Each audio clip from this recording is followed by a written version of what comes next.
is a Cosmic Octave original podcast. Me and Jake running down the street with a handful of comic books, kicking ass and banging chicks and drinking booze No, not and me. smoking Not weed. me. I'm married. Yeah, well, I'm married. Jake. Can't do that. Yeah. Off panel, off topic with Jake and Tyler. Welcome back, everybody. Welcome back to Cubs baseball right here on WGN Superstation Chicago. Oh man, 38 minutes in, and their like ears are bleeding from that. 38 years? Minutes? Seconds. I think you said minutes. I'm Hey, like, time is a construct because we are recording this episode New Year's Day, 2026. So time is a construct, much like Einstein said in his theory of relativity. talking to I know you love this Cubs. I'm talking to Terry Carey, Harry's Terry, younger that brother. chip does not have the integrity, the structural integrity for all that cheese. He used to work at Lay's before this. Now I'm doing Cubs baseball. So yeah, Happy New Year. From Cheetos to Can I dingers. just shot him? He's dead. So is the bit. So anyway, that's the only way. I need to put to put a shotgun sound effect in this. The sound. Yes, I do. No. 130. Are you even hooked up? To the Matrix? Are you even hooked? Yeah, you. Fucker. We're all in the Matrix now. So Happy New Year to. We're all in the Matrix Can you watching fuck off? Cubs baseball. I'm gonna unplug him. Man. Keep it up. Superstation WGN. That's a real broadcast right there. He got the fucking station ID in there. WGN, we watched that growing up. That's why a lot of people in Iowa are Cubs fans. WGYN. No, WGN. That's also where I watched Good Times, which is really. Were they good times? Not really, but no. To be honest, for a white kid in the Midwest, like being able to watch that show growing up, you like understood things that were not It's an ironic in your worldview, and you began to understand like the inequalities and injustices in the world a little bit. Yeah. Why are you laughing while I'm saying that? Sorry. The fuck is wrong with you? God, pay attention. I was trying to pull up the soundboard and everything, and then I got distracted by a funny text message. I apologize. That's smart during the show. I'm very professional. What are you talking about? I'm very professional. Look what I can do. Look at me now. Look at me now. Sorry. You're right. I'm not even hooked up. I fucking knew it. Hey, with the swear words. All right. I effing knew it. Thank you. Whatever. The soundboard is hooked up, and you know how much it cost me? $1 million, bitch. And anybody else listening is saying, Oh, fuck you. Pretty much. Wow. I like to think every episode by the end. So I'm coming day and night. I mean, it's terrific, I right? I'm So yeah, Arnold. I'm coming for you. I'm coming. Wow. I'm burning. Like that. I'm burning for you. Burn out the day. Stop it. We're not doing it. Don't look Burn at out the me. night. Stop. Copenhagen. Copenhagen. I got some Copenhagen in my lip. Having a great time. Copenhagen. Give those people air. I'm looking for a reason to fight tonight. Good God. I'm burning. I'm burning.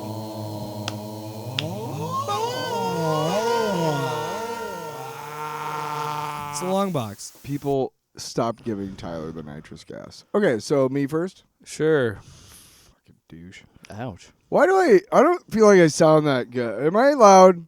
You're fine. Are you sure? Oh, wow. Yeah, is that better? Yeah, maybe. Sorry, there's a problem with our board there. Fuck We it. fixed it. We fixed it, everybody. Right on the air, which is good for your speakers. I'm glad you heard that. I can edit that out, but I won't. You fucking deal with it. You knew what you get into. Okay. You knew the shit production.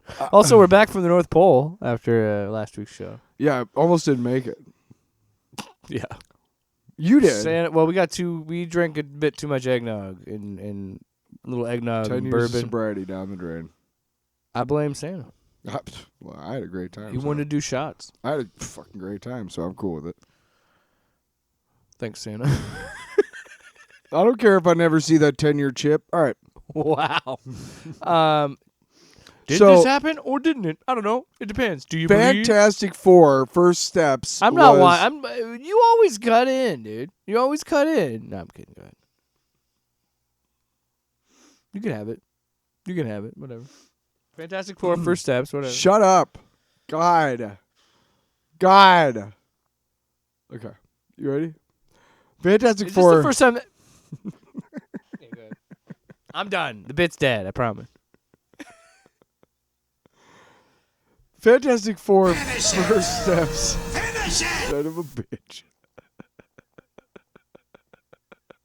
I haven't even I started. couldn't help it. It was just right That's there. good. That's good. I liked it.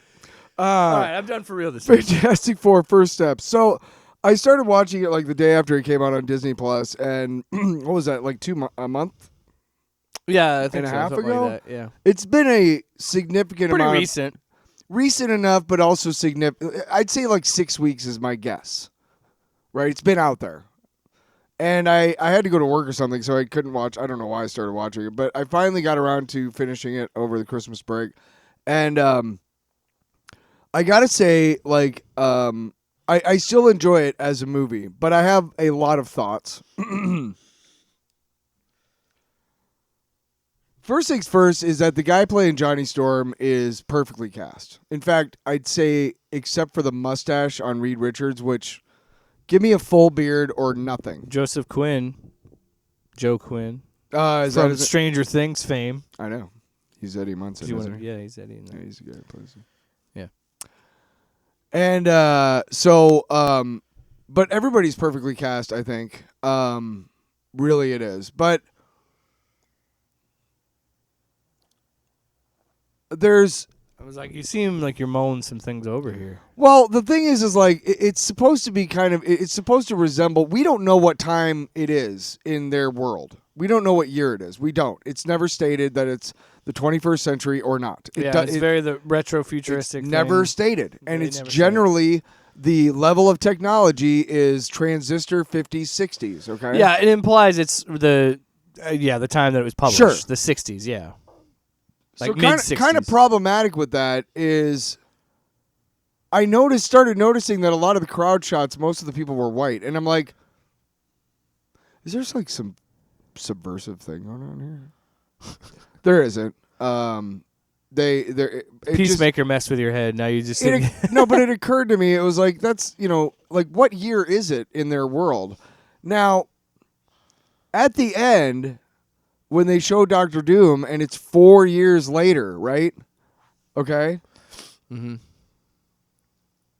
At the end of New Avengers, Thunderbolts, yes, it's 6 months later, and they're in the current timeline, and according they to are in our timeline. Yeah. according to everybody that we're caught up with them. Like that's where the timeline is caught up at the end of Avengers, New Avengers. That's 6 months after the end of New Avengers, and that is when they see the Fantastic Four ship. So, I have a lot of questions as to how Doomsday is going to rectify this. There is a new Spider-Man movie. In between, yeah. Okay, so 'Cause maybe Spider-Man, we'll get some answers. and if it sticks to the schedule, Spider-Man is supposed to come out in July, Okay, and Doomsday isn't supposed to come out until December. I know that, which I think So- is stupid. Yeah, they're trying to get this hype train rolling already, and we're a little over a year out. But Hey, I'll say this: they did it with Avengers, and it worked just fine. Dude, I got chills. And if the leaks are true, and the X-Men trailer is what the X-Men trailer is, take my fucking money. You already gonna get my money? You'll probably even get more of my money. What's the X-Men trailer? It's Cyclops. It's short like the other ones, but it is James Marsden in the like traditional Cyclops gear, and he's like screaming and he's like letting out all of his all of his beam, like all of his power. So it just looks really like the little bit that I saw, I was like, oh, like we're really gonna do. The thing is, and we'll save that for a different discussion for a different day. But I just think that like it's cool, but it does feel as excited as I am. The stuff where I got goosebumps and chills was the Thor stuff because I was like, I love the idea of like, okay, we're gonna go back to a little bit more serious Thor, but this is a different Thor still. This is a Thor that's now a dad, and this is a fighting father, you know. Yeah. So, because I think Doom is gonna go for Franklin and Love, and he's going after their kids, man. Look at the children. Shut up. Fantastic Four. Shut up. For the most part, I still really enjoyed the movie. I think the cast is perfect. It just occurred to me that like while I was watching this, I'm like, what other problems have they tried to solve in the world? Like, have they tried to solve like the racial divide and the inequality like somehow or anything? Like, it was just kind of no other heroes have shown up yet. They're the only heroes there. The effects with her hair when they're getting away from Galactus and she's giving birth are crap. They're crap. They are. They're the worst CG looks effects. bad. It's just bad. I didn't really notice the CG baby though. That one really stuck out to me when I didn't notice it at all, and I was looking for it. I don't think you need to kill Susan Richards to show that Franklin has the actual power cosmic. Maybe while she's pushing him, he realizes what's going on somehow and ding and releases himself, and that's what, right? Why do you have to kill her and have him resurrect? Yeah, that bothered me when I saw it too. When you watch the credits, they show that there's like written by and screen story. So there's two, right? So there's right, and both of them are like written by da da da and da da da and da da da and da da da. And screen story by da da da da da da. Okay, and da da da and da da da. And I'm like, so 9 fucking people worked on this fucking script because hang on, no. I want to add some insight to that when you're done, is what I'm saying. 9 people worked on the script because nobody could get it right, and Feige was like, we have to fucking get this fucking right. This is one chance we have to keep our hold on the MCU. If we fuck up the Fantastic Four, it's done. I get that 9 people worked on this one script, and I get that there are always rewrites on scripts. I get that. But it also... there was something about the movie that just didn't feel whole. And when I saw the end credits and I saw how many people worked on the scripts and all the rewrites, I realized that's what's missing. No one person gave their heart to this. And it shows a little bit. I'm not saying it is still the best Fantastic Four movie that has ever been made. The characterization of the four as a family is top notch, and that's what it should be. That's what everything stems from, right? Mm-hmm. The humor is natural; it's not forced. I again have to kind of express my disappointment that the only thing that Reed Richards did was just stretch really far when he needed to. Yeah. Like, he didn't do any of the other cool, like, stuff that he does. I mean, all the cool shit you could even just do in the game, Marvel Rivals. For all we know, they tried it, and they tested it, and it looked fucking stupid. And they were like, we can't.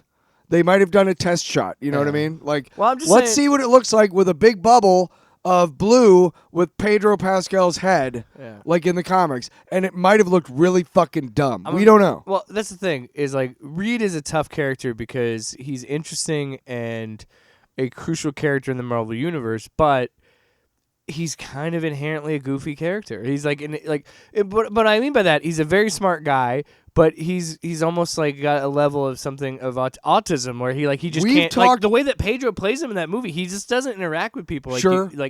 But what I'm getting at is it's in his power base. It's hard to take serious because he's just stretching a lot.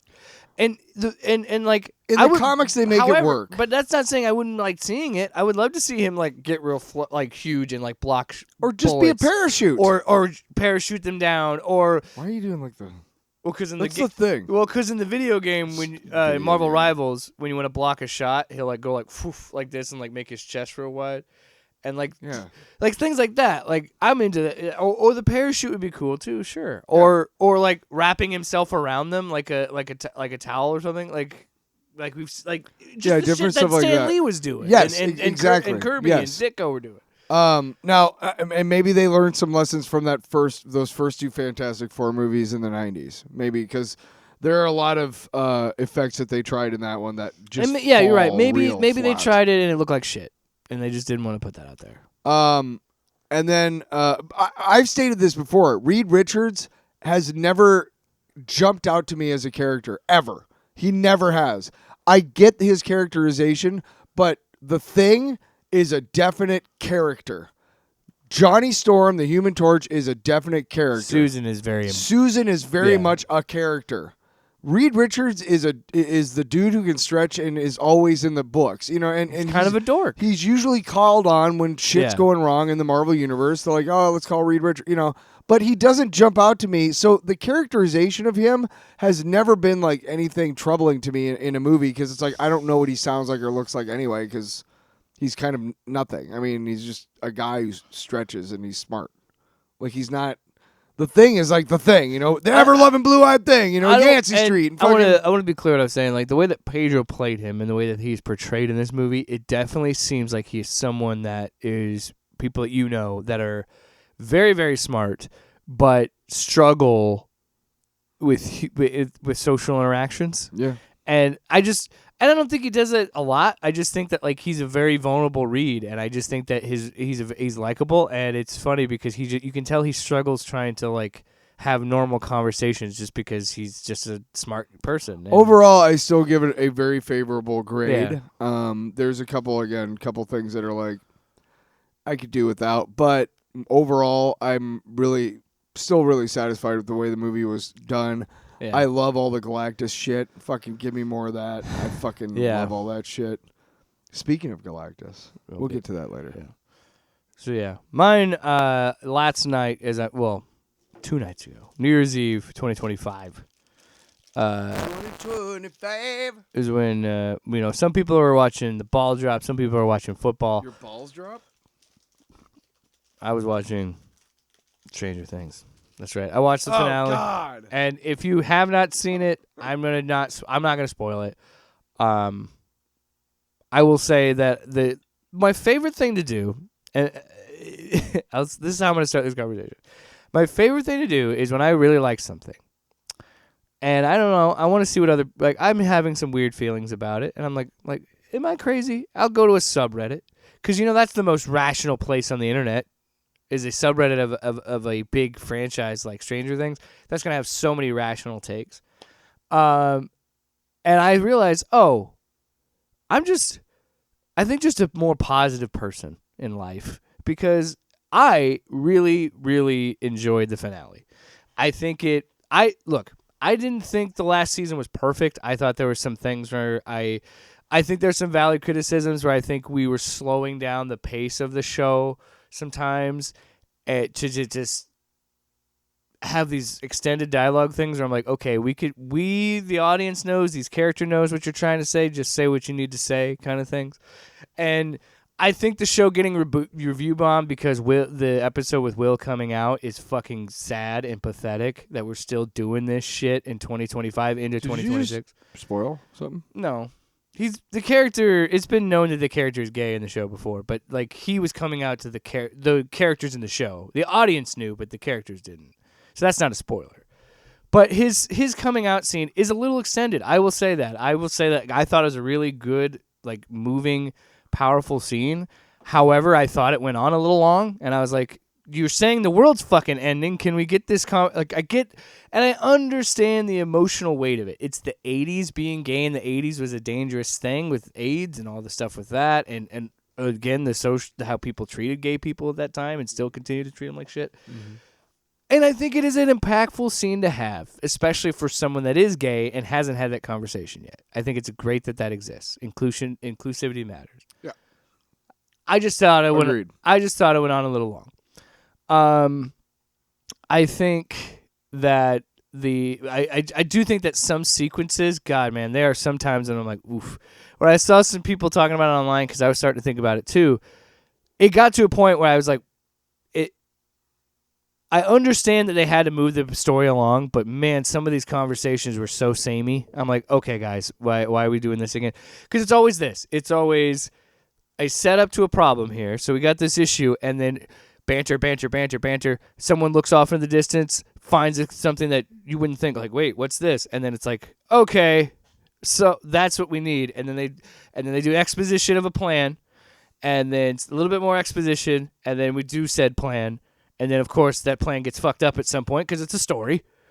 But I just like, man, you kind of be like, okay. But all that being said, I really, really enjoyed how it ended. I think I was satisfied with it. I was happy with it. I'm bummed that there are other people that didn't enjoy it. But, hey, that's art. Like, there's people that love it and hate it. I truly, like, my wife and I watched it together, and she was talking about some people. Because I thought at some points in that final season, I thought that some characters could have died, and that would have added so much more stakes, and it would have made sense narratively. Again, that being said, I am glad that they made it out. Spoilers. Fuck it. Certain characters that I thought might not make it, certain characters that would make it, whatever. It was a satisfying ending. I still stand by it should not have taken 10 years to make this show. I know that there were certain things with like COVID and the writer's strike and the actor's strike, but even before that, it's just like, man, it should not have taken 10 years to make this show. But that being said, I enjoyed my time with it, and we'll see what's next. I don't know what's the next show for me because I've been mostly playing games, video games, and writing, but we'll see. Quick question, Tyler. Did you watch that Thor teaser trailer for Doomsday? Mm-hmm. I'm back on the hype. I was kind of like, what are we doing? I'm on the hype no matter what. I never got off the hype train. I was always, but I'm saying like, I didn't know it was a Thor thing. So when I first started hearing it, I thought it was Robert Downey Jr. doing his Doom voice. And I'm like, to be honest, I was like, this is a good Doom voice. Yeah, I'm curious to see. But then I was like, I recognize his voice, but it's not Robert Downey Jr., obviously. Yeah. I'm excited to see what he does with the voice, because he's not going to do Tony Stark, obviously. So there's a couple things from this where people are like, as they do on the internet, being like, Easter egg, Easter egg, Easter egg. One of them was, they mentioned his haircut. So he's got his Ragnarok haircut style and the Infinity War style of like, okay, this is good. So I think what they're trying to signal in that imagery is like, oh, this is the Thor that we saw in Endgame. This is a desperate Thor.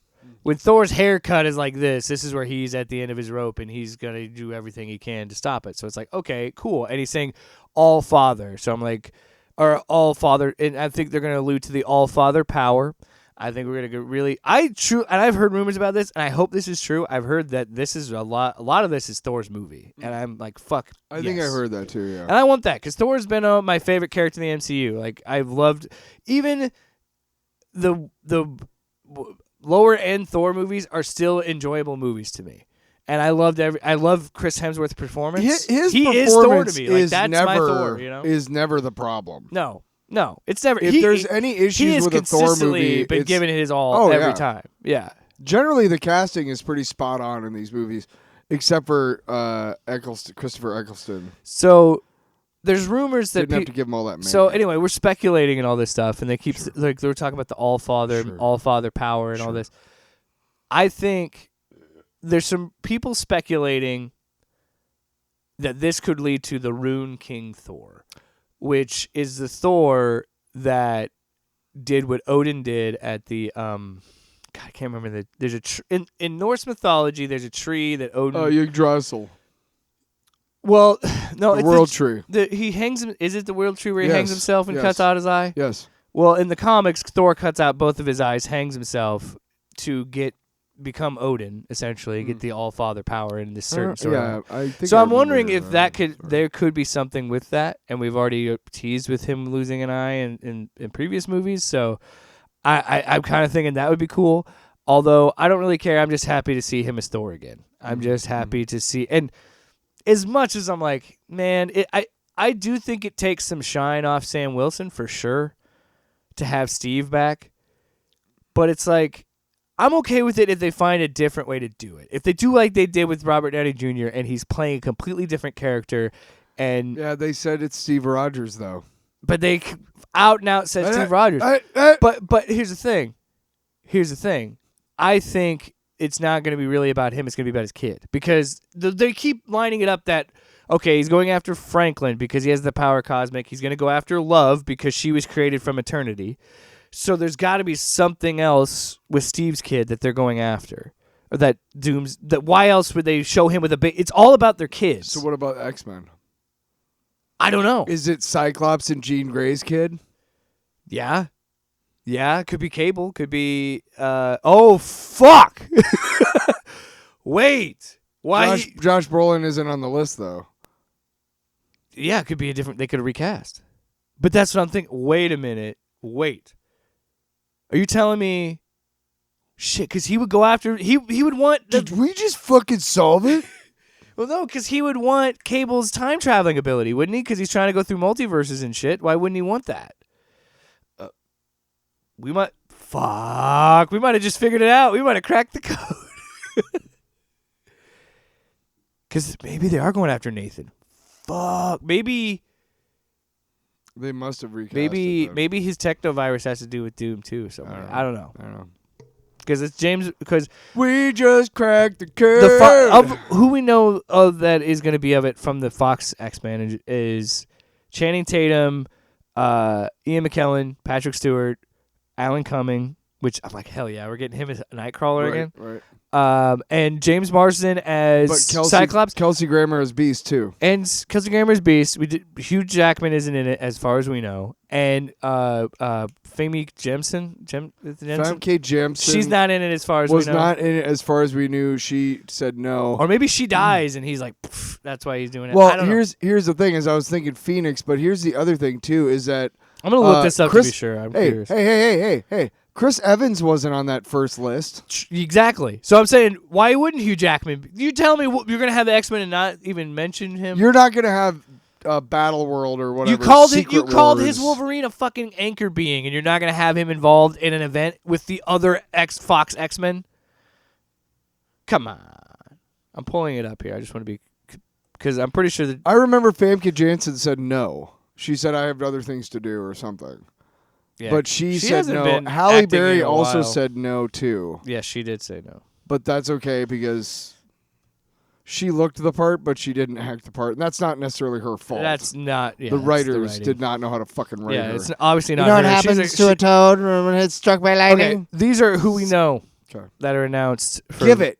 Avengers Doomsday. Better be alphabetical. So, yeah. Just kidding. I'm just going to go by character. No way. Did they really bring her back? Okay. See, there's too much misinformation. I'm going to pull up IMDb just to be sure. Yeah, there you go. What were you looking at? Because I was making sure, because I saw something that Rebecca Romijn would come back as Mystique. I thought I saw that too. So it could be true. No, I thought when they showed that big long thing with Robert Downey that her name was on it. Rebecca Romijn. Yeah, so it's the X-Men. Oh, just read the... I'm pulling it up. I don't want to do the entire cast. It's 1,000 people. I don't care. So yeah, Alan Cummings is confirmed. Kelsey Grammer's confirmed. James Marsden is in fact confirmed to be back as Cyclops. Ian McKellen as well. That's the only ones we have so far. And yes, Patrick Stewart. So we don't have any surprises that I don't know about. And Channing Tatum is Gambit. Gambit any other that I don't know about on the list right now? No, because the newest edition would be Chris Evans. Is he on there now? Yes. Wyatt Russell's coming back because I knew that. The new Avengers are going to be back. So yeah. And Letitia White, right? I did it. I almost said Letitia again. I'm sorry, Letitia. Right. Is coming back too, so we do see that as well. We already knew that. Do you see that, Namor? Dude! They're bringing back baseball fan. Namor's coming back. Namor will be back. He is. Okay, so he's technically a mutant, so he should be in the X-Men. Let's speculate.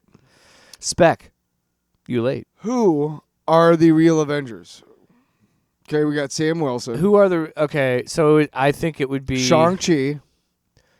Hawkeye. I imagine he would get Kate Bishop to join Miss Marvel. Like the Marvels? Would he get the Marvels to join? Probably. Well, no, he can't because Monica's stuck in the X-Men universe.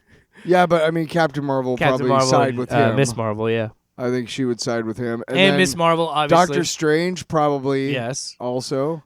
They were even talking about him being like the leader this time around. It's like, okay. Yeah, because that's never been a thing.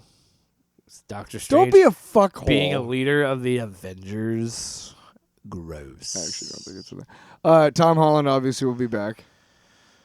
So Spider-Man will probably be with the other Avengers. I can't wait for Thor and The Loki. new Avengers, when you think have about another it, conversation. are kind of stupid. If Sentry's not like in practice and in action, like he's basically, from what I saw in that teaser scene, when we see them again, he's basically low key because he still can't control the Void. Okay, so he's never Sentry. So they don't have anybody who can fly. They don't have anybody who's they have 3 superhuman, super really. soldiers. Yeah, and then who else? Ghost, who can And kinda a Black teleport Widow and that shit. doesn't have powers, and Ghost can teleport. But yeah, that's about it. The new Avengers suck. I think that's kind of the point. I love it. I love it because their outfits are shitty. Yeah. I mean, they're Way too very like comic book like Bucky's design is ridiculous, but it looks like a comic. Oh, book. their hair, like the Yeah, hair. his feathered fucking hair. Oh yeah, all of it was just terrible. Yeah. Yeah. So yeah, that trailer dropped. I'm ready. I'm ready. Injected into my veins. I can't wait Well, for the Doomsday trailer? Well, just the movie in general. Because look at us speculating. Because I think it'll be really interesting because I think that Endgame's themes, Infinity War and Endgame's themes, I thought were really about like loss and grief and forgiving yourself and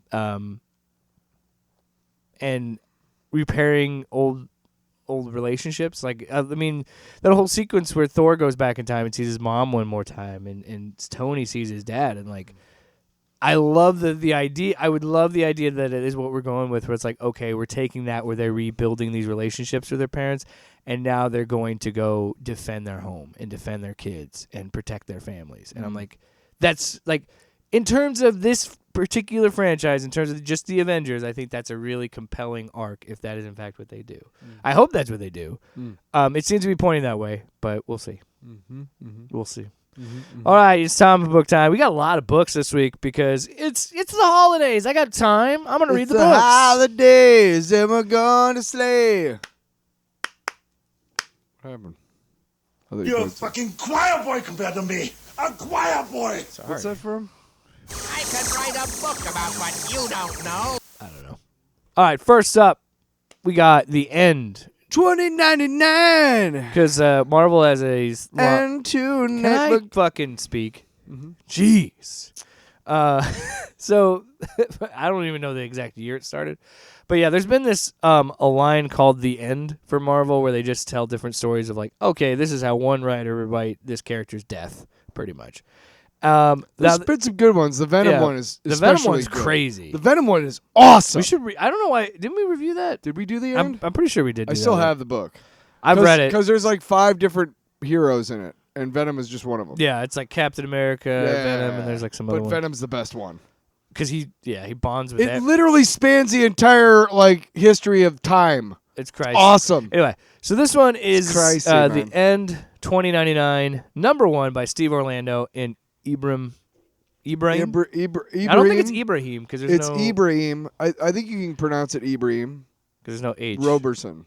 But yeah, Right, but- Ibrahim. I'm gonna say Ibrahim because that's the closest. If you say Ibrahim, you say it fast. I know it's more like so. The English pronunciation would be like Ibrahim, It but could be it's usually Ibrahim. is It could usually be my understanding. Ibrahim. It could be Ibrahim. Either way, It's The End. Yeah. 2099, #1. I have not really spent. You probably have a little bit more knowledge of 2099 than I do because I never really read the 2099 books. I at didn't all. read them that much either. I I've read always a just- little bit of Spider-Man. I've always thought it was but fun as like a concept. Yeah, as a tchotchke. A kind of like, oh, that's kind of a neat, fun little thing. But like, who gives a shit? Really? it was towards the end of Stanley's time. What drew me to this is, yeah, you got Spider-Man and Hulk 2099, And I don't know who those people And then are. who but the fuck is that Hulk? And then who the... I don't know. Yeah, but then you got the Age of Apocalypse Wolverine over here. Yeah. And a Nova with Wolverine claws. I've never seen that guy, but that's neat. And then you got basically Captain America with the Captain. And this weird ass Spider-Man, and then Captain America. But he looks like U.S. agent. Right. Yeah, it's weird. So and Miles Morales and Red Hulk and Cyclops and Hellcat. And then you look at the cover, and you're like, why does Galactus look like that? Yeah. And it's clearly Mephisto on the other side. So why are Galactus and Mephisto fighting? What is this? And then my only critique of this issue is like, okay, so what we're saying is there's this new Galactus being. So this is clearly an alternate timeline of some sort. This is, So the Herald comes through for this Galactus, and it's not just any Herald. It's a Dracula that was launched into space. It's actually the Dracula. The Dracula from Marvel Universe, and he is the Blood Wielder, and he is now the Herald to not just Galactus, Abyssus. And who is Abyssus? It is Null, who merged and bonded with Galactus to form Abyssus, that now not only devours planets, but it devours your entire being, your soul. So that is why Mephisto is Pisto. Good one. Because so who's the other? Who's the silver guy? Who's the other guy? Silver Surfer. It is just Silver Surfer. It's just a different version, which is interesting. So a different looking Silver Surfer. Weird. He goes to Mephisto and he says, "You don't understand. Hey man, he's taking the souls, bro." And he's like, "Well, I better get after him." Now I care because that's my thing. Yeah, that's what the fuck. You can't steal my gimmick. So we go to 2099 and we see some people fighting the Punisher, and I don't remember the Punisher having a weird job, but okay. So that's a different Punisher because his name is Frank Gallows or something like that. Well, it's Punisher the 2099. Yeah, it's the same Punisher 2099. But I don't recognize some of the other ones, and then they blink out of existence. Then we see this weird Nova with Wolverine claws. And then there's Star-Lord who has like a judgment It looks like hammer. a woman. That it's like the Ronan the It's a Ronan the Accuser's hammer, dude. I love the Bullseye. Hey, come here. Let me see it. Daredevil and Bullseye. Oh, Bullseye that doesn't even have a head. He's a robot that tracks him and he keeps dodging him. That's fucking crazy. And then see, that's why I like that this book. Star-Lord. Yeah, Star-Lord is 100% Gamora with Ronan the Accuser's hammer. Well, it's a judgment. But his hammer, judge's hammer, not necessarily his, but you know what I mean. Yeah, somebody's. The Kree hammer. Yeah. But yeah, that was interesting. What was it? But that's why you know what? That's Red Hulk, the dude on the cover. That's a different version of Red Hulk. I would also point out you are funny, and this is what I mean of like us knowing each other and doing this show, where you're like you're gonna love this because there's so many random because I mentioned I think the previous week I said I love when a silly crossover book like that has so many of these weird Easter eggs and ideas, and a Gamora, Star-Lord with that hammer, and then there's Red Hulk, and then there's Blade, and then there's fucking and Abyssus. Who would have thought of Abyssus? What a weird thing. So on Contraxia, Mephisto. And it keeps just showing different places getting destroyed by this fight. He says, "No, man, you and me, bro." So he says, "Your champions versus my champions." Yes. I call upon those here as the champions of 2099, and he lets Abyssus pick through any multiverse. He picks his team, and he says, "You can even take from any multiverse." That's so. I think that's Nova 2099. Clearly, there's I think Storm. I want to say that's the Storm of 29. I don't know. Yeah. But there's a lot of 2099 characters. A lot of them. Red Hulk, Daredevil, some dude with a radioactive symbol, probably a Moon Knight of some sort. Wonder Man maybe. Nova with claws, so maybe a Logan who turned into a Nova. Yeah. Nice. Is there? Oh, really? Okay, well, I'm going to go ahead and take care of you guys and blah, blah. So I'm going to take a legion from my Abyssal Warriors, and he's got fucking he's got Deathlock and a zombie sentry and Red Hulk and I saw Giant Deathlock Man. come through. I was like, wow, we're doing that again? Mayday Parker, some sort of Carnage. Oh yeah, there's a Spider-Woman and Miguel were earlier. I Yeah. also like how, of course, it's a Marvel crossover because we have to make a Spider character a central figure. So Miguel is kind of like becoming a bigger. I think he's gonna be a bigger deal in this. None would sacrifice their worlds for your Spider-Man, even if they could. A bit of me guides each of their hearts. The null seeds inspire bloodlust. And he just like shoots these Like little things into seeds. look at them and they're These all little, like, yeah, Yeah, blood! yeah. They're like, we're gonna kill these fucking Yeah, guys. yeah. Oh, by the way, the stakes. If Mephisto loses, Abyssus can have the universe. Yes. If Mephisto wins, then Abyssus, all those people that he pulled from the multiverse, their worlds are destroyed. Mm-hmm. So yeah, it's Spider-Man $30.99 attacks Spider-Man $20.99. next cross-time combat, $20.99 versus $30.99. And then look, Miles Morales hops in as well. And guess what? I kind of don't care after that. No, that was a fun one. I think I'll probably get the second one. All right. Yeah. Overall, it's dude. It's a fun book that it's doesn't mean shit. It's like a one-night stand. You know, It's it's a fun fun. book. It doesn't mean shit. I'm not going to It's introduce fun, you to my parents but or anything like that. Time out. It's fun. We had a good time, but I don't want to commit to anything. I'm You not don't want to bringing commit it- to anything. I'm not going to bring you to dinner at mom's. So for that, I give it a solid B. Would you? I'm proud of you. We reached a conclusion. Oh, I didn't have the board up. I'm sorry, everybody. It fucking ads, man. I could write a book about what you All right, don't know. next book up, we got Venom number 252 by Al Ewing and Paco Medina. Did you read the backup story to this? The Eddie Parker one? Yes. I thought that was interesting. I love Kinda weird. all of the... There was two... I didn't read the other one, but I did read the Eddie Parker one. But anyway, so Yeah, the Eddie Parker this one is so Venom awesome. Venom 252 is a bottle issue because it's an impactful issue for the character. Because they say in the back that Amazing Spider-Man 252 is the first appearance of Venom, or the symbiote of Venom, because he's wearing the black suit and everything. Outside of Secret Wars. Yes, he's wearing the black suit in the comic. So they had the issue where this is kind of like a bottle issue, and then they have a little bit of backup issues in the back because there's something interesting. So they made a whole new Venom in an alternate timeline with his symbiote looking like Spider-Man's suit. Essentially, that's what's been going around online. So then apparently, and they say this in the back, And Luke Cage is the mayor of New York. Al Ewing heard about this new Venom and thought, oh, that's a fun idea. And he said, for 252, why don't I bring that suit in for a one-issue thing? And it's not the same story. It's the same suit, but that's mostly what this issue is. It's just like, okay, it's Venom is being hunted by the Scar, which is like the symbiote police. And so to blend in, they make themselves look like Spider-Man.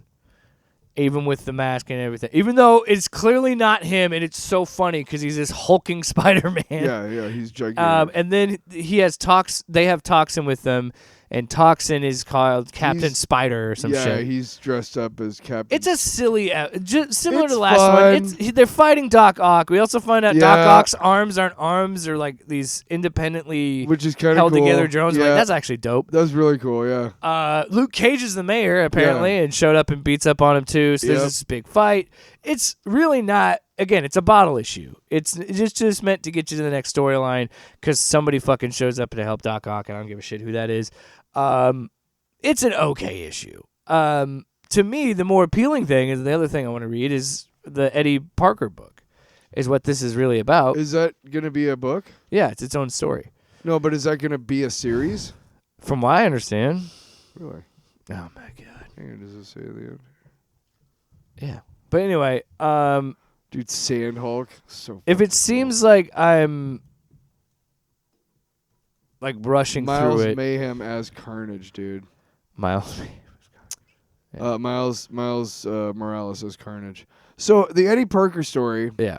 Uh, It's in Earth 8294. Yeah, your friendly neighborhood symbiote. So basically, Eddie Parker is a mashup of Peter and Eddie, right? Yeah. And Eddie Parker is a shithead. He's Yeah. a scumbag. Like, he is just scum.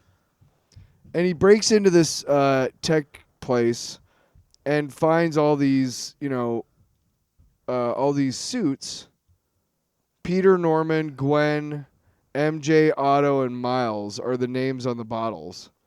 And Miles is open. He opens the Pete one, and it bonds to him. Yeah, so I think what they're going to try and do is make, instead of them being spider characters, they're symbiote characters. So, like, Miles is going to be one, because there's Gwen, there's Miles, like, all the different, like, Spider-Verse type characters. But it's such a great, who's the writer? Jordan Morris. Yeah. Hats off. It's such a great mashup because you have everything, you basically switch the personalities of Venom and Peter Parker. Yeah, Eddie's a shithead, and the symbiote's trying to make him better. Yes. And which I like a lot. He keeps telling him he keeps trying to force him to be a hero. Mm-hmm. And he like even stops him from killing, and he's like, "Hey, I'm gonna be bonded with you, but I ain't gonna kill because he's Peter Parker, or just Pete in this." Yeah, so he takes gets him done. So they release the kid, and he goes, "What is it again? Sand Hulk, Flint Banner, the Sand Hulk." Versus the Sand Hulk. Right? Yeah. Flint Banner, dude. I want to know more about that shit. No, and I love it when you're like, okay, it's an alternate timeline. Fucking go for it. Make weird shit. Sure. Sand Hulk? I'm trying to look it up and see if this is actually But then after the fight, he's trying to walk away like Peter Parker did in the original Spider-Man origin. And the symbiote's like, no, we have to help that kid. And they do. And he escapes. Yeah. And it's just an interesting setup to be like, okay, what if it was the roles were reversed and it was something like that. And I enjoyed it. And again, the other issue in itself was pretty enjoyable. I don't think it's going to be a series. I think it's just a backup issue. Mm-hmm. That would be a fun series. I would read that. I would read that, yeah, for sure. And then the next one is just this Al Ewing Venom series has just been kind of whatever for me. The final backup story is just really a lost story from when he was a symbiote. Yeah. When he it's actually when Eddie Brock meets Spider-Man while he's got the symbiote suit. Mm-hmm. It's kind of a stolen story or whatever. Yeah. Or a lost story. Yeah. It's Ron Frenz and Tom DeFalco wrote it, so it's not bad. If you're into those lost stories or whatever, go for it. But the art's great. I think all the stories straight from are the 80s. Well, all the stories are really fun, and the guy who drew that the Eddie Parker is the guy who did the Punisher book. Yeah, I could definitely tell that right, style, so it's so good. It's just like, I want to read. I would love for that to be a series. I'm sure it is. I have no doubts. Right? By like June, they'll announce a fucking Eddie Parker friendly neighborhood symbiote. Venom. Or Eddie Parker Venom or friendly neighborhood Venom, some shit like that. I'm and you all know what? for it, dude. Give me a Flint Banner Sand Hulk series. When you do alternate timelines, fucking go for it. Give me Sand Hulk. Give me symbiote Pete that is nice. Give me a Nova with claws. I don't give a shit. Also, I love a quippy Venom. It's funny that he keeps quipping, and then Eddie's like, "What about?" Like he's like, "Did you just offer me a quip?" The story's told from the perspective of the symbiote, which is fun. Which honestly, I think if you're gonna do a Venom book, it should almost always be from the symbiote's perspective. I mean, it's the host as well, but I think it's more interesting. I guess. Yeah, but it's like I know what people want and needs and all that. I don't know what a symbiote's wants and needs are. Tell me about it, Venom. Tell me more. Tell me more. Tell me about it, Venom. What are you gonna do? What are you gonna do when the Hulkster goes wild on you? All right, we're moving from the Marvel universe over here into the DC universe. Hi, over here in the DC universe where the Cubbies are up 8-1 versus the Dodgers in the battle of the third. You don't know. Anyway, up to bat. Shut up. McCartney. Shut up, you old man. You confused old man, Harry Cavill. Bats left. Feels right. Cubbies don't play today. It's January. Anyway, then holy shit, it's cold out here. Hey, when the sounder goes on, we change the fucking subject. Wow. God damn You it. could write a book about what you don't All know. right. You're never going to stop me. That's a lie, and that's enough to get me hot. Anyway, let's see if we can get one more book in before what's his name wakes up. He's been pretty good. See, now you're paying attention to him. Don't pay attention to him. all right, absolute. He saw you looking at Listen him. to me, Absolute Superman. Listen to me. Absolute Superman, number 14, by Jason Aaron and Rafa Sandoval. I gotta say, you and I kind of like the last issue. You're like, all right, we're losing me a little bit. Like, let's move this forward. I thoroughly enjoyed this issue, number 14. I'm curious to see, because you were kind of down on it a little bit. Let's see what you think about this one. What did you think of issue 14? Because it's finally having the confrontation between Superman and Ra's al Ghul. I like, more than anything, The ending was really good. the ending made me cry. Ending made me well up too. Yeah, that was good. Yeah, I mean, give me a big old, I don't even want to go through all the stuff. Cause No, it's I like, want to hey, talk about. You can. No, we will. But to me, Oh yeah. the series, the issue is about the Peacemakers finally being like, fuck this shit. Him having to kill Saul and then basically use what's left of Saul as a giant fucking sword, which is pretty cool. But yeah, more than anything, I think it's a good wrap up, even though it's number 14. I think it's a great wrap up to the I guess the first real year Of year all of it, one yeah. of Absolute Superman. I think it's a pretty good wrap up. Where do we go from here? I don't know. Yeah. I have no idea. There's no real like big old, cliffhanger at the end. It's just him grabbing the Superman suit that she was trying to make for him, but she never finished. Well, I just liked it because it is a moment where he is in this fight. He is stripped of everything that we know him with. Like, okay, so he doesn't have his cape. Now his little AI buddy is gonna sacrifice himself to stop Brainiac. Yeah. And then he's getting carved up by this 500-year-old Ra's al Ghul with a kryptonite Gigantic sword. fucking kryptonite sword, which is still pretty cool. But yeah, the moment that I like, man, just the imagery of it, because again, the art is fantastic, and the imagery of pray for the Omega, for the end of the sin of hope, the blasphemy of justice. Pray for the rise of the son of the demon. Pray for Superman, is what Talia al Ghul is saying to her Omega man. They're fighting. Yeah. So the Peacemakers get a mech, and they're like, "All right, we grabbed him. Let's stop this." And they don't want to fight. And my favorite part is like when Ra's is trying to get him to pledge his allegiance, and he goes, he says, "What I want is for you to cast aside your old and embrace your destiny.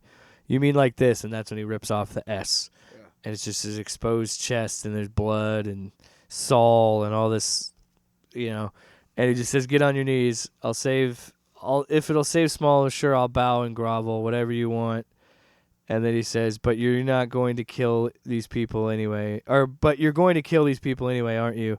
On Krypton, I wore the crest of the Labor Guild. It has been a mark of shame, but my parents taught me to wear it with pride." And then takes the remaining data and all that stuff from Saul that he ripped off his chest, and it turns it into the big fucking sword, and we have a sword fight because it's awesome. And then eventually, there's a line that Ra's al says that's fucking badass as hell. Yeah.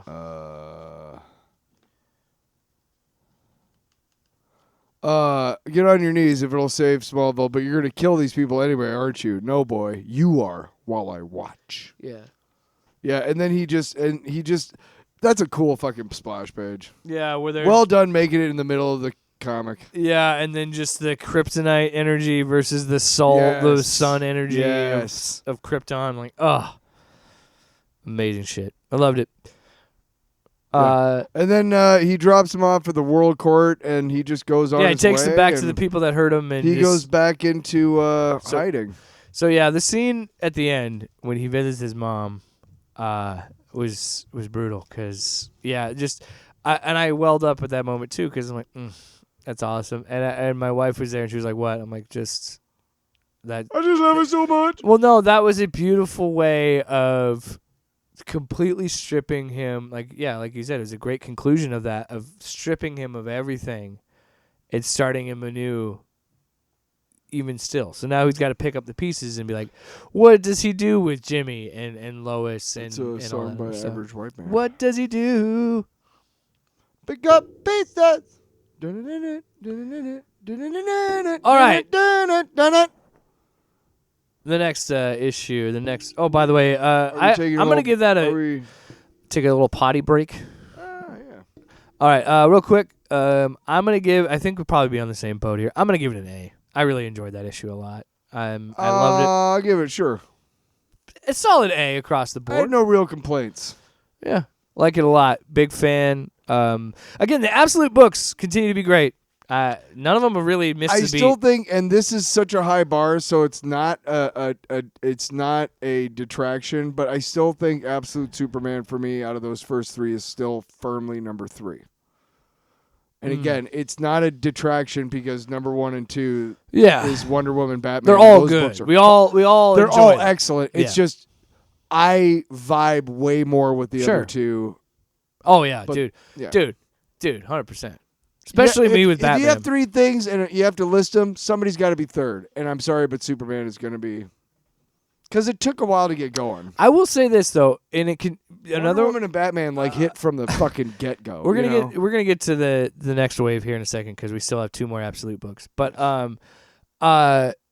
for me, I kind of had to agree. Although I do feel like I'm kind of in a weird place where I think I might put Batman a little bit above Wonder Woman at this point, just because. It's just checking a little bit more Jake boxes for me. I think that the fucking conclusion to everything was pretty badass when he dropped the building on Bane. That's pretty cool. Oh, that whole bit. Well, all the stuff with Bane, and then having it be Bane creates the Rogues Gallery from Bruce's friends is brutal, and I love that. Yep. And just all the body horror shit, I love that shit. I will eat it up all the time. So that's probably why I might slide Batman a little bit above Wonder Woman at this point. But I mean, same thing. They're all great. I like all these books. So it's really picking your favorite kid. Yeah. the reason why Wonder Woman is still on top for me is because the consistency is slightly higher. And we're going to talk about it now. We talk about that second wave. It says everything you need to know right now because the only book that from that second wave of the Absolute Universe that we're following right now is Absolute Martian Manhunter. Which took like a 3-month break or something. Man, I missed this book. I fucking love it. We'll talk about it after our potty break. I could write a book After about my what potty, you after don't your know. potty break. Peeing together. Peeing together in the Like best sink. friends. Oh. All right, this next book that we have in our We hands. need to do the sounder again. No, we did. We did. Yeah, so Absolute Martian Manhunter number 7. So a couple weeks ago, Deniz Camp. I believe you and I and Javier Rodriguez, I believe you and I were remarking like, I wonder what's going on with Martian Manhunter because it had been a while, yeah. And I think they took a break, and sure enough, we saw an ad for the next part. So I think you told me it's a 12-issue limited series. I just know that those two are locked in for 12 issues on this. Which two? I don't know Deniz Camp and Javier Rodriguez. I don't know if it's a mini series. I just know that they are locked in together for 12 issues. So I'm just happy I was able to get all 3 Absolute books without those stupid fucking covers. Yeah. All right, so this picks up after issue 6. So issue 6 is the White Martian and Martian Manhunter had their little fight while there was this heat wave, and then everybody got Martian vision and was kind of rioting and fighting, and this this is the falling out of that, essentially, is what and issue number 7 is. his kid ate the tainted Oreos. Yes, ate the tainted Oreos, and then we see that later in the issue with he has the white The eye Martian and vision. the white Martian. And you do the thing with the mirror, or Yeah. the light, and you see that he's Darkseid. Yeah. So you kind of think that him and his wife kind of shit, that was the come last to issue, a resolution. Yeah. Because issue 5 there was a thing of Darkseid is, and then and that's another thing. This thing keeps fucking talking about Darkseid. I love this shit. Like we're bringing in a Darkseid into the Martian Manhunter world or book. So yeah, so he's dreaming, and he wakes up in his hotel room he's by himself, and he's even more far gone than he was. Yeah, so much so that his wife kicked him out of the house. Pretty much, it was like we're gonna and she has a conversation with her mom, being like, "Look, even he's here, he's not even here, and our marriage has been going downhill for a while." Yeah. And he's also having hallucinations of his wife. They're like larger sizes of his son and his wife in the city, of like clearly showing you like he's still thinking about This them. page is crazy where she's talking to her mom. Yes, and that was so I was sitting and I wanted to talk about this, and this I was saying to talking to you when I handed you the stack and we were talking about the books. I was like, man, I missed this book because I was telling Ashley, I was like, I have been in the bag for this thing from issue 1 because it is a visual feast. And similar to the Absolute Wonder Woman book, where it's like it does so many unique, interesting things with its paneling and telling, and again, understanding that let's tell a story we can only tell in this medium. Yeah. And dude, so many things. There's so many shots of this, but yeah, I wanted to talk about that too. Excuse me. Because I was reading the book, and I said to my wife, I'm like, I love this so much. She goes, what are you talking about? And I showed her this page of when his wife is calling her mom, and in the background, on the border of the page, his son is making these clay figures. They're parademons. That are, eventually become parademons later in the issue. I'm like, this book is cooking, man. But even that paneling, it's a single square, and then there's a triangle underneath her, and then there's a regular, like, wide shot panel. So all this paneling is so weird. And I said to my wife, I go, at the first page, when he's lying in his hotel, when there's no dialogue, it's just him getting ready for work, I go, those 2 pages are the most normal pages of this book, like the most traditional look of a comic. And then everything else, it gets crazy. Yeah. I need to clear my throat. But and then to go on to that, I wanted to talk about one more thing. So he goes back to work. He gets his job back. Him being at mundane work. Yeah. Oh my gosh. I think this was the exact page where I said, I fucking love this. And she goes, what? And I go, look, it's showing his mundane work in traditional layout of panels, but it's on like I can't do it justice. Read this fucking book. Is what I'm trying to say. Read this fucking book. So, yeah, he goes back to work, and now he's stuck with a bunch of paperwork because everybody's, like, tired of him trying to be hero cop. So, like, we cleared up everything with what Talks happened. about how everybody with the Martian vision made everybody weird. Yeah, and so he's not in trouble. But he tries to show him who he is in reality, and they crash the car.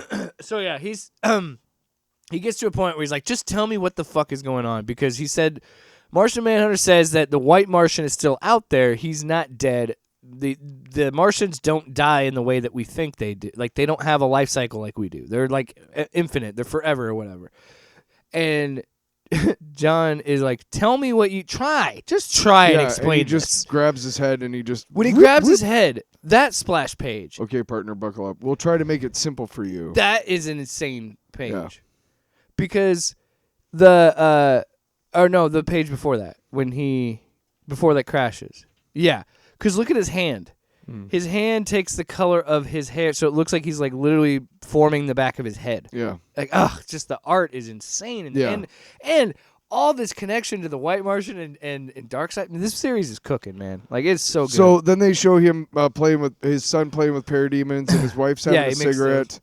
And they show the cracks in the ceiling of his hotel room and some eyes looking through. Message to my lonely Martians. Yeah. And then another example of me being like, this is why I love this book. There's another picture that you have to hold up to the light, and it's a picture of him laying by himself in the bed, and then on the other side it's his wife, but when you hold it up to the light, they're together. They're spooning. Again, just... You'd think I'd be over that gimmick at this point, but man, every time I do it, I love it because it's just such utilizing the medium. But then there's these dudes who are like... So the end of this issue is, we meet up with the dude who originally had the white Martian parasite shit going on. Yeah. And, we catch up with him, and then they're... Don't probe me, bro. Yeah, they're holding him there, and they're pretty much telling other people in the government, like, yep, they're essentially trying to cover up the white Martian stuff. And then they shoot the guy who we thought was going to be a big deal. Yeah, they just shoot him in the face, and he's dead. These random people. Middleton, yes, sir, will be on the road within an hour. Weird. Just stranger and stranger. It's such a head trip reading that book, and I love every second of it because it's by design. You're questioning reality. You're questioning all of what's happening in this whole thing, and it's just it's good shit. Good shit.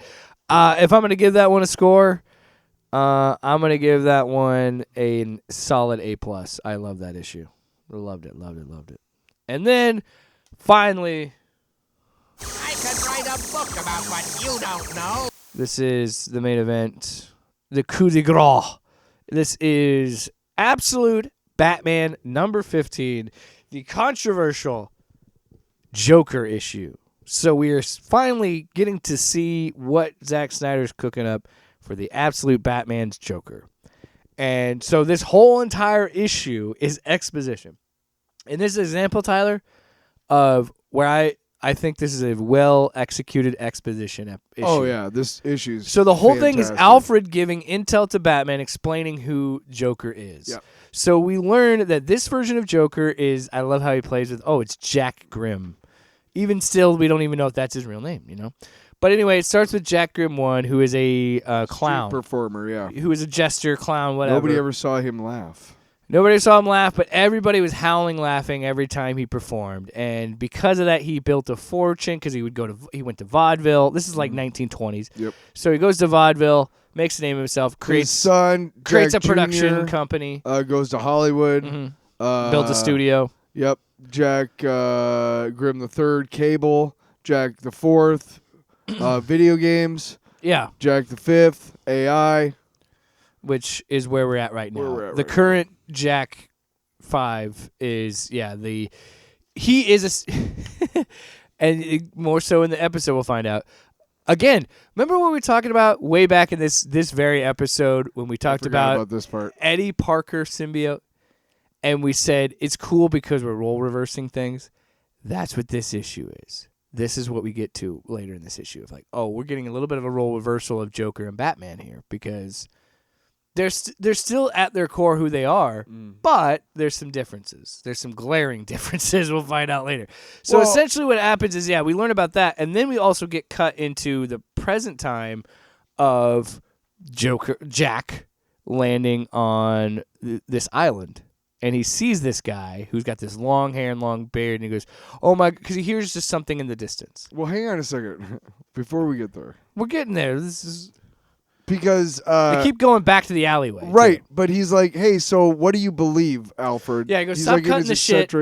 Yeah. And he goes, well, Jack Grimm often performed outside a dentist's office. Nitrous oxide. That's how we're doing Joker gas. That's how he got people to laugh. Yeah. And that's what he's been doing. They couldn't help it. He's been funding both sides of wars forever. Mm-hmm. Finally, they show him killing this kid or this tiger. And he seems like one of those rich dudes that trophy hunts. That's what you're getting from But this. of course, it's a person. And I've been trapped here nearly 30 years. Run. No, it can't be you. And he just... And the only time you see him smile is when he's hunting this human being. Yeah. Because, it's brilliant. Because it's, the paneling. And he's like, and he goes, how could you be? I've been here for 30 years. So, and this is a private island. Well, this is where he explains to Bruce that he thinks he's the same guy. Yeah. For 500 and this is how we years get there. So he goes, let's go back to that alley one more time, to the clown. Because what I found when I dug deeper was that many of the people laughing in the film died soon after it was shot. Twisted in pain, grinning, a kind of poisoning, one of the few toxins that can be absorbed through the skin, like maybe upon shaking the gloved hand of a small boy. And as that's happening, Jack is taking his clothes off, getting ready to chase this guy. And it keeps reading, but lots of people who encountered the Grimms over the years came to mysterious bad ends, jumping off bridges, boats, vanishing, business rivals, politicians, reporters. In the 90s, an associate of mine at the FBI, Harvey Harris, began an investigation, died in a boat accident. So he's like, what are you saying, Alfred? He keeps pointing to that. And then we get to the big moment where he says, I'm saying there's a darker project, Bruce. I have records of Grimm investments in some of the deadliest inventions of the last hundreds of years, from the bombs to bioweapons to viruses. And there's records of them laughing, Bruce. The Grimm men at the tests. Only then. And it shows like warheads and shit of them doing weird shit on these islands. So he's like, what are you getting at? And he essentially breaks it down where he says... Yeah, I think it's the same person, and it's been the same person. And he said somehow, some way, and I know how it sounds, but the clown, Bruce. What is a clown? The whole act of a cruel mockery of us. Humanity is bumbling stupid. The clown hates us. You find stories and myth, legends from ancient times to now. Yeah, and it just keeps rolling off like, yeah, the reason I'm calling him the Joker is because he's always been, and as this is happening. He's eternal. He's eternal, and you start to see, and he's like, and his theories are like, it could be the experiments that they did on Bane. I don't know what's happening, but I think he's bigger and something's crazy going on. And then he turns, and his back cracks up, and he starts to turn into this monster as he's like laughing because he's smiling because he's hunting a human being. Yeah. And then he just goes, here's the best part. He goes, as he's fully almost there, you see him kind of almost laugh, and he says, the one whose laughter we only hear when it's too late. Who is he? The Joker. And then he is fully transformed. He is like this demonic look. It is crazy. Well, the cover is, Yeah, but it's even more extreme than the cover with the horns and the scaly back and everything. So now we have learned that Joker is potentially a eternal demon or some sort of beast that we don't know about. And then, of course, the end of the issue sets up what Absolute Wonder Woman set up in her previous issue. We are going to get Absolute Batman, Absolute Wonder Woman crossover. Now, Absolute Wonder Woman has already had Batman crossover issue. Absolute Batman's has not come out yet, as I know. It could be out. We just haven't got our hands on it yet. But overall, I give this issue a... it couldn't be out. Like I said, it's on my poll list, so they would have put it in my poll I list. I gotta be honest, this is an A+. I understand it is taking liberties here, and this is going in a completely different direction. Oh, also the end of it, we find out Joker has a cave. He has his own version of an Alfred, and he has a cave. Mm-hmm. So yeah, we're flipping roles. We're turning Joker into Bruce Wayne, but instead of it being him dressing up as a bat, he actually turns into a monster, which is fucking awesome. Yeah. And look, there's been a lot of crazy versions of the Joker over the years, and there's, again, we've kind of given criticism to Green Lantern to be like, wow, that's too far off the reservation than what we'd want for Green Lantern. And some people could argue this isn't what they would want from Joker, but I'll be honest, the way that he did it, I love the idea of this Joker being an eternal being, that he is the clown, and it's still... it's still him. It's just not him cracking jokes. It's just him being like, no, he's the Joker because he's mocking our existence. Yeah, if you look at the Joker in the regular comics, and to be honest, which one? To be honest, and that's kind of the point of his character, right? But the thing is he never really truly dies.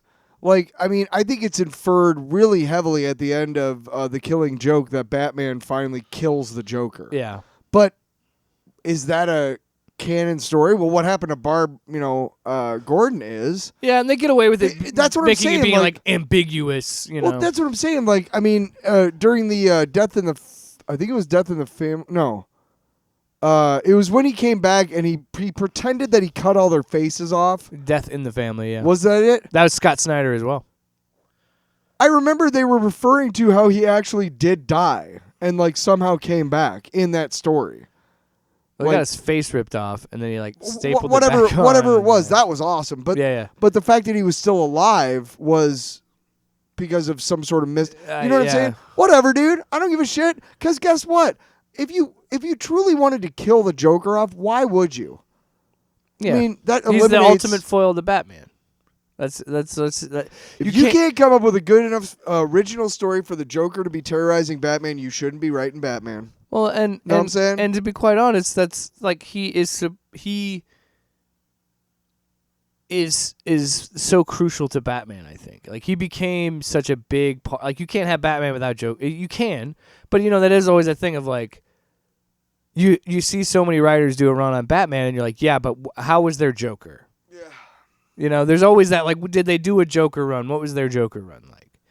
And what do we want from these books? We want them to take these characters in new, interesting directions, and I think this issue fucking nails it. I think, and this we were talking about earlier, I think this issue is another reason why I would kind of bump this up a little bit over Wonder Woman at this point, because so much of what he has done with Batman is made so much again because he's written this character for so long.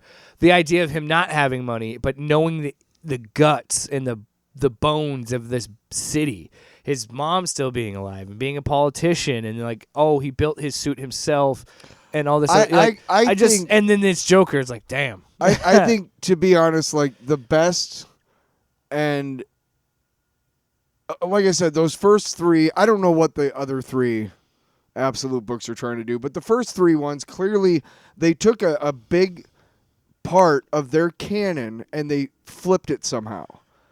Bruce was no longer rich, he's poor. Wonder Woman was raised in hell by Cersei instead of the Amazons on Themyscira. Themyscira is a myth Bruce, to her. Or Clark or Kal-El was alive when Krypton was destroyed. Yeah, he was a young boy instead of a baby. Yeah. Right. Okay. So and whatever. Okay. So you have all these different flips of these crucial elements of their story, and that's what makes them. And I have to say that my favorite flip was the whole, I think it was issue 2 or 3 of Absolute Batman, or maybe even 1, where they were talking about like he's made his living doing like odd jobs like construction, but also consulting with like, construction or engineering firms and shit.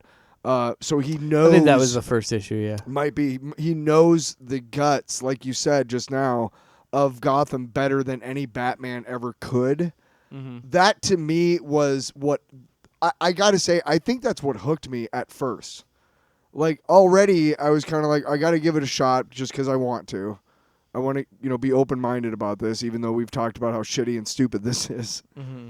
And I remember reading about that, or reading, I think Alfred's talking about it, how he knows the guts more of Gotham more than, or he knows the guts of Gotham so well or whatever. And I was like, oh, that's the flip. And I was just like, that's it. That hooked me right away. And then especially with all the shit he's done with like the fucking bringing the building down and the elevator shaft and all the other shit. Batman AF. Batman Advance Forward. That's what hooked me though. Can I just say something? I have a theory. No. Okay. So no, because of the panel of him on the operating table, and then how Bane looked, and then this idea that Bane keeps coming back. I think the Venom is Joker's blood. Possibly. And that's so now we have. Oh shit! And then Joker could be like, "I'm inside you right now. You're a part of me now." He took it all out, though. That's what he thinks. There's possibility there. Yeah, but no, I think that has to do that. And then who knows? Maybe the Venom is also related to Ra's, and maybe that's another way they're going to bring Superman and Batman together. I don't know, but hey. It's got me talking, it's got me thinking, and that's what a book should do. Snyder's been able to make a book where I don't care so much. Like, I am generally that guy. I'm just here for the ride. I generally, I'm that guy who watches like a Simpsons episode and goes, well, actually, and it's like, it's a fucking cartoon. You're literally a comic book. It's a cartoon. You're literally a comic book guy. I'm that guy. Worst issue ever. I'm that guy who looks underneath everything, and there are so many suspensions of disbelief that have to be made for this book to work, and I am all in for all of them. And that is Scott Snyder's gift to me in this Absolute Batman, is getting me to get off of that grip on reality and to be just like, this is fun, and I don't care about why there's a building falling down. Are there people in there? Shut up. Because some of the party animal stuff, you're like, these numbers are a little... Right. But then you remember I'm reading a comic book. Yes! Thank you. I'm reading a comic book. Thank you very much. Have some fucking fun. That's, you know what? You want to talk about... Actually, that wouldn't be blah, blah, blah, blah, blah. Here, I'll give you two... Tyler, shut up. I'll give you two goals as we wrap this up and we get ready for the new year of 2026. I'll give you the two easiest fucking goals you can have, because that just reminded me. 1, have some fun, please. Go and touch some grass. Spend some time with people you care about and you love. Have some fucking fun. That's it. You know what? And guess what? That goal, immeasurable. You can keep filling it up and keep going back and forth. And number 2, take care of yourself. In any form, mentally, physically, take care of yourself. Have some fun. Read a fucking comic book. Have a happy Stop swearing so fucking much. fucking New Year. Off panel, off topic with Jake and Tyler.